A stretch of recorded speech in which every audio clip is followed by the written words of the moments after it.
आदाब, नमस्कार, अस्सलाम वालेकुम। मैं हूं शमशाद अली मसूदी और आप देख रहे हैं लोकतंत्र का पाया। इस वक्त भले ही देश में ठंड का मौसम हो, लेकिन सियासत का माहौल बहुत ज़्यादा गर्म है। हम बात कर रहे हैं मेरठ की उस घटना की जिसने पूरे देश को नहीं बल्कि पूरी दुनिया को हिला रखा है। एक दलित परिवार की बेटी को अपहरण करके उसकी मां की हत्या को लेकर अलग अलग चर्चा है।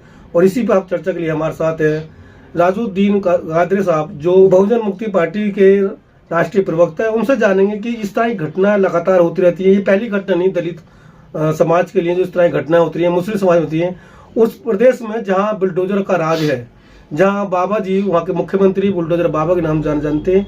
तो क्या इस घटना में बुलडोजर आया नहीं आया, इससे विशेष बात करेंगे। जी शुक्रिया मसूदी भाई। मैं राजुद्दीन गादरे। आज आपने जो मुद्दे लिए हैं और सवाल लिया है बहुत अच्छा है। आपके चैनल से सभी आपके चैनल देखने वाले साथियों का मैं शुक्र अदा करता हूं, उनका इस्तकबाल है आपका भी। और आपने जो मुद्दा उठाया है ये मेरठ की जो घटना है दलित समाज को लेकर वो और राजपूत समाज के बीच की घटना का दर्शाती है। क्या कहेंगे उस घटना के, क्योंकि ये घटना जो है शर्मसार है, पूरे देश की जो आवाम है उसका सर नीचा कर दिया है। देखिए, ये एक अकेली घटना नहीं है, उससे भी शर्मसार और भी घटनाएं घटी हैं। आए दिन घटनाओं पे घटना घटने का जब से ये सरकार आई है बड़ा क्रम चल रहा है। देश को एक गुमराही की ओर ले जाया जा रहा है। जो अभी मंदिरों से सोने पे सोने गायब हो रहे हैं और उसमें गैर मुस्लिम पकड़े जा रहे हैं। अभी मध्य प्रदेश का मामला था, वहां पर इतना बड़ा घटनाएं घटी और उसको डाइवर्ट करने के लिए नए नए मुद्दे उछाले जाते हैं। जो सरकार के विपक्ष विरोध में कोई काम होता है उसको डाइवर्ट करने का काम ये षड्यंत्र पे षड्यंत्र रचे जा रहे हैं। और ये मुद्दा भी एक बतलाया गया प्रेम प्रसंग का, लेकिन प्रेम प्रसंग में जिस तरीके से उसमें और 2-3 लोग और भी शामिल वहां बताए गए, उनको अलग निकालने का एक षड्यंत्र महसूस हुआ है। और ये सरकार जो है, जो हमारा वंचित, शोषित, पिछड़ा जो वर्ग है उसके विरुद्ध काम कर रही है।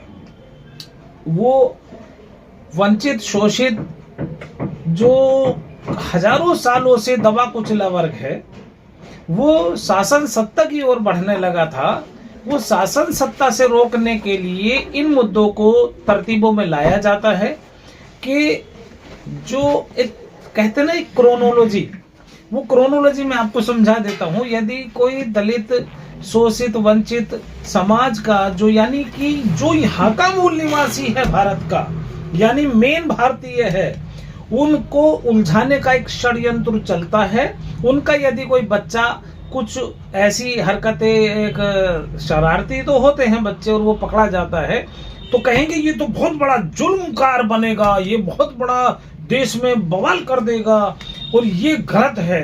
और यदि कोई ब्राह्मणवादी, मनुवादी लोगों का बच्चा और वो शरारत करते पकड़ा जाए तो कहें अबे यार बड़ा नटखट है ये बच्चा, बड़ा शरारती है, तो उसको आगे नहीं, उसको एक अलग रूप दे दिया जाता है। जिस तरह की जो मेरठ की घटना है, वो एक लड़की को घर से लेकर जाते हैं, उसका माँ विरोध कर दिया, उसका कत्ल हो जाता है। और फिर अब वो लड़की और जो लड़का लेकर जाता है बरामद होती है। लड़का राजपूत बिरादरी का बताया जाता है, लड़की दलित समाज की है। और उसमें पुलिस जो है प्रेम प्रसंग बता के मामले को दबाने की कोशिश कर रही है। तो क्या मानते हैं, क्या इस तरह के मुद्दों को दबा लेना चाहिए? क्या ये वाकई प्रेम प्रसंग का मुद्दा होगा? देखिए, प्रेम प्रसंग तो एक आम घटनाएं हैं आज की डेट में। ये जो एक झुनझुना है ना ये हमारे हाथ में, ये कि यंत्र भी है और एक षड्यंत्र भी है। इस षड्यंत्र के तहत एक बड़े षड्यंत्र रचे जा रही है कि मैंने आपको बताया कि जो मूल निवासी है भारत का, वो कोई सक्सीज ना हो जाए। जैसे अभी आपको मालूम हुआ जम्मू कश्मीर में एक पुलिस का मामला देखा आपने, वो मुस्लिम बच्चे 50 में से 44 यानी 44 बच्चे एडमिशन ले लिए और वो डॉक्टर बनने जा रहे थे। यानी परमिशन आई कॉलेज के 4 दिन के बाद ही उसको बंद कर दिया गया।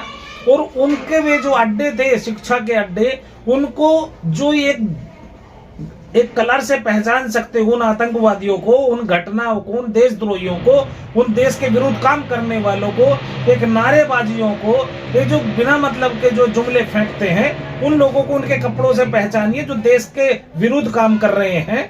और ये लोग एक मुस्लिम समाज को एक बदनाम करने का षड्यंत्र करते हैं, उधर एससी समाज को बदनाम करने का काम करते हैं। अब उस लड़की के साथ में उसकी माँ साथ में अपने जंगल जा रही होंगी, उसको जबरदस्ती घसीट पिटा करके लेके गए और बलकटी से उनको काट दिया गया उनकी माँ को। माँ के साथ, चाहे वो माँ तुम्हारी हो या मेरी हो या किसी की भी हो, उसके साथ ऐसी दर्दनाक घटना जो की गई है, बहुजन मुक्ति पार्टी ने न्याय के लिए उसमें कहा है कि कम से कम 1 करोड़ रुपया उसके परिवार वालों को दिया जाना चाहिए। और जो मुस्लिम, यदि वो बच्चा होता, लड़का होता, उसके घरों पे बुलडोजर चल जाता। आज उसके घर पे क्यों नहीं बुलडोजर चला गया है? राजपूत बरादरी का है तो ठाकुर है, इसका मतलब ठाकुर कितने % है भाई? उत्तर प्रदेश में सवाल है तो उन्हीं की है। नहीं भाई, सत्ता में वही बतलाना चाहता हूँ कि मूल निवासियों को डाइवर्ट करने का षड्यंत्र किया जा रहा है। हिंदुत्व के नाम पर देश को बर्बाद किया जा रहा है। हिंदुत्व के नाम पर देश की जो आम चीजें थी, जो बड़ा एक खजाना था, उनको लूट करके आज देश को कंगला बनाया जा रहा है। तो आज का ये है कि एक महिला की मौत होना, एक लड़की को अगवा करना, पुलिस का उदासीनता को देख के क्या जो बुलडोजर का राज है उत्तर प्रदेश में, लगता है कि बुलडोजर राज कायम है? भाई वो बुलडोजर राज ऐसा नहीं है। बुलडोजर राज है केवल एक धर्म विशेष के लिए।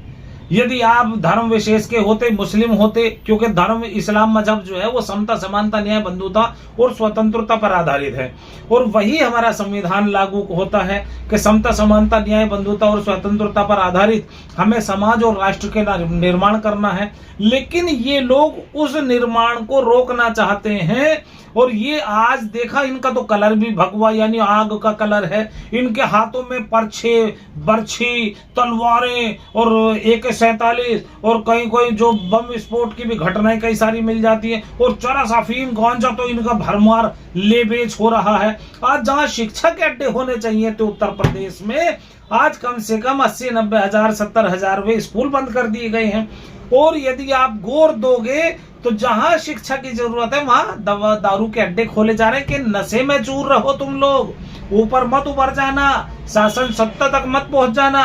क्योंकि मान्यवर काशीराम साहब ने एक मिशन चलाया था और वो वामसेफ संगठन की विचारधारा थी, बहुजन हिताय बहुजन सुखाय। लेकिन आज तो मेरठ की घटना बात कर रहे हैं। मान्यवर में वही आ रहा हूँ, मेरठ की घटना उसी से क्रम से जुड़ी हुई है। मैं यदि उत्तर प्रदेश की आप उसी घटना की बात करते हैं तो मुझे आपसे ही सवाल करना, जनता से सवाल करना है कि आज क्या ऐसी समाज, ST समाज के, OBC समाज के इतने नालायक लोग हैं, इतने कम % में हैं, जो एक 5-7% के, 4% के, 3% के लोग जो ठाकुर बिरादरी के या एक मजहब को मानने वाले या सवर्ण कास्ट को मानने वाले लोग हैं, उनको CM बनाया जाता है। क्यों भाई? SC समाज में काबिल नहीं है, OBC समाज में काबिल नहीं है, क्या ST में नहीं है, क्या माइनॉरिटीज में नहीं है, क्या एक धर्म विशेष के लोगों को यानी एक जाति विशेष के लोगों को, एक वर्ण विशेष के लोगों को इस सभा का अधिकार है? तो आप जाति की बात करें, देश को जातियों में बांटना चाहते हैं? कौन जातियों में बांटना चाहता है? देश तो आपने कहा कि अरे जाति कुछ % लोगों को, हाँ, मैं सच्चाई वही बतलाना चाहता हूँ। आप तो देश को जाति बांटना यार, बच्चे नहीं है उसको क्या मियाँ बीवी का, किसी का झगड़े का, किसी के घर का, किसी के परिवार का, किसी का दुख दर्द का क्या पता चलेगा? आपने सिविल जाति की बात करी ना। अरे भाई, वो तो कुछ लोग जब अभी कोरोना आया था, उनके डैडी इंतकाल फरमा गए थे, हैं, स्वर्गवास हुए थे। बतलाइए मुझे, वो तो अपने बाप को देखने नहीं गए, वो जनता को क्या देखेंगे? उन्हें देखे खजाने से मतलब है। और जो एक योगी होता है, योगी का मतलब है सन्यासी, साधु, संत, जो हर वर्ग के लोगों को, हर इंसानियत को, हर मानवता को चाहने वाला होना चाहिए। लेकिन वो बंदा जहां एक धर्म विशेष के लोग दिखाई देते हैं, उनकी कॉलोनियों की कॉलोनियां खत्म कर देता है बुलडोजर। यानी कानून, जिस संविधान की शपथ लेकर के तुम उस चेयर पे बैठे हो, उस संविधान के अकॉर्डिंग नहीं, तुम उसके खिलाफ काम कर रहे हो, तुम्हें हक नहीं है कि मुख्यमंत्री की सीट पर बैठे रहो। तो आपको इस्तीफा दे देना चाहिए, वो तो जनता को ले लेना चाहिए। वो तो कहते हैं हम संविधान के अनुसार काम करते हैं, वही नहीं हो रहा है। यदि संविधान के अकॉर्डिंग काम होता तो ये जो बच्ची मरी है, बच्ची नहीं, बच्ची मरी, बच्ची जिंदा हुई, बच्ची को लेके अगवा करके अपहरण कर लिया गया, भाग गए, फरार हो गए। और जब वहां एससी समाज के लोग, ओबीसी समाज के लोग, न्याय प्रिय भारत के मूल निवासी लोग जागे और वो धरना प्रदर्शन हुआ, मजबूरी में उन्हें वहां से अगवा किया गया, नहीं तो वो लड़की मिलती नहीं। अपहरण ऐसी किया गया, उसको मार दिया गया, उसकी माँ को उसके सामने मार दिया गया और अब उसको डरा धमका करके उसको प्रेम प्रसंग में बहला फुसला करके एक 420 से एक कराया जा रहा है। मैं उसकी निंदा करता हूं। और ऐसा पुलिस प्रशासन हो या कोई भी न्यायपालिका, कार्यपालिका या विधायिका के लोग या मीडिया के लोग, सभी से मैं अनुरोध करना, अपील करना चाहता हूं कि अब भी वक्त है, अपने देश को बचा लो, अदरवाइज देश को बचाने वाला कोई अलग से नहीं आएगा। अभी आपके सामने जो हिंदू मुस्लिम का मुद्दा करते, बांग्लादेश में एक बच्चा मारा गया, अनुका जी, हिंदू अल्पसंख्यक को मार दिया गया। आज अल्पसंख्यक को, मुस्लिमों को, आज सिखों को, बौद्धों को लगातार प्रताड़ित किया जा रहा है, उत्पीड़न किया जा रहा है, उनके साथ अत्याचार हो रहे हैं, उनके साथ भ्रष्टाचार हो रहा है। कौन न्याय देगा भाई? हम तो बात कर रहे हैं आज मेरठ की घटना पर, उनका एक नारा बीजेपी, बेटी बचाओ बेटी पढ़ाओ, उसका दिन काम तो बेटी बचाओ तो ली लो ना, बराबर तो के दिखा तो दी। मेरे भाई देखिए, बेटी बचाओ बेटी पढ़ाओ नहीं, ये अभी आपने एक देखा था, मैंने प्राइम मिनिस्टर का एक वीडियो देख रहा था, वो बेटी पढ़ाओ नहीं कहते, वो कहते बेटी पटाओ पटाओ और उन्हें गलत धंधों पे लगा दो। और आज ये देखिए, मुस्लिम समाज की बेटियों के साथ में तो इतना अत्याचार हो रहा है कि उनके साथ लव ट्रैप किया जाता है। और आज कहते हैं यदि मुस्लिम का बच्चा, कोई लड़की प्रेम प्रसंग में गैर मुस्लिम की फंस जाए तो उसे कहते हैं लव जिहाद हो रहा है। अफसोस की बात है यार, ये देश में हमारे आज जब इंसानियत की बात करते हो, मानवता की बात करते हो, और जब प्रेम प्रसंग की बात आती है तो फिर इसमें धर्म मजहब क्या हो गया? वो अंधा होता है प्यार, तो कोई नहीं देखता तो कौन जाति कोई मजहब होता है। घटना को क्यों जोड़े दलित और राजपूत से लोग? भाई उसमें घटना को नहीं जोड़ा जा रहा है, ये अन्याय अत्याचार है। इस अन्याय अत्याचार से बचने बचाने के लिए शोषित, वंचित, दबे कुचले वर्ग को यदि उसे प्रेम प्रसंग करना था तो उसकी माँ को क्यों मारा? माँ की इज्जत करता, माँ के चरणों में उसे मांगता कि भाई हाँ मैं प्यार करता हूँ और आप जैसे भी हो सकता हूँ, मेरे हम लोगों को प्यार को कबूल कीजिए। लेकिन ऐसा नहीं है, उसको जबरदस्ती मारा गया। एक माँ का इज्जत, मान सम्मान, महिलाओं का मान सम्मान खत्म किया जा रहा है। बेटी बचाओ बेटी पढ़ाओ का नारा बिल्कुल विरोध में जा रहा है। मणिपुर में घटनाएं हो जाती है महिलाओं के साथ में, कोई भी प्रशासन शासन नहीं जाता है। हाँ कहीं चुनाव होता है तो वहां 1 मिनट से पहले उनका बोरिया बिस्तर बन के वहीं पड़ जाता है। ये शासन सत्ता के भूखे हुए हैं, नंगे हैं और कुछ नहीं। क्या इस घटना को लोग उन्नाव की घटना से जोड़कर देख रहे हैं, मेरठ की घटना को, तो क्या इतना उचित है जिस तरह समाज के लीडर को देख रहे हैं? मेरे भाई अभी देखिए, उन्नाव की घटना ले लो या कहीं की भी ले लो, बहन बेटियां कहीं भी सुरक्षित नहीं है। इन्होंने तो एक पंगा ले रखा है कि मुस्लिमों के विरोध में कहीं भी कोई खड़ा हो जाए, उनके घरों पर बुलडोजर चला दो। अरे जब तुम्हें ताकत है तो इस लड़के के घर पर क्यों नहीं बुलडोजर चलाया? आज क्यों, जब तुम न्याय प्रिय, तुम कह रहे हो संविधान की कुर्सी में बैठ के मैं संवैधानिक काम कर रहा हूं, तो ऐसे न्याय होना चाहिए ना सबके साथ में। नहीं कर पा रहे हो तुम न्याय, सत्ता छोड़ो, गद्दी छोड़ो, तुम्हारे बस की नहीं है ये राजपाट चलाना। तुम तो जंगलों में चले जाओ, तुम साधु संत हो, जंगल में बैठ करके मानवता और वहां पर पूजा पाठ का काम करो। ऐसे ही प्राइम मिनिस्टर हैं, वो पुजारी दिखाई देते हैं, प्राइम मिनिस्टर नहीं दिखाई देते हैं। इन्हें भी अपने जब घर बार छोड़ दी, अपनी बीवी छोड़ दी, बच्चे नहीं हैं, अरे तुम देश को क्या संभाल पाओगे भाई? देश की जब घटनाओं के ऊपर तुम बात नहीं करोगे, तुम अपना एक धाम का चोला पहनोगे तो तुम धार्मिक बन जाओ, पुजारी बनो यार। तुम वहां बैठो सन्यासी होकर के, जंगलों में बैठो, तुम्हारी जरूरत नहीं है देश को। देश में जरूरत है महंगाई को कम करने की, बेरोजगारी जो है उसको कम करने की। महंगाई का जो मुद्दा आ जाता है तो ये खेल जाते हैं। शिक्षा की बात आती है तो शिक्षा को खत्म कर दिया जाता है। आप सवाल ना पूछने वाले बन जाओ, मैं जवाब देने वाला ना बन जाऊं।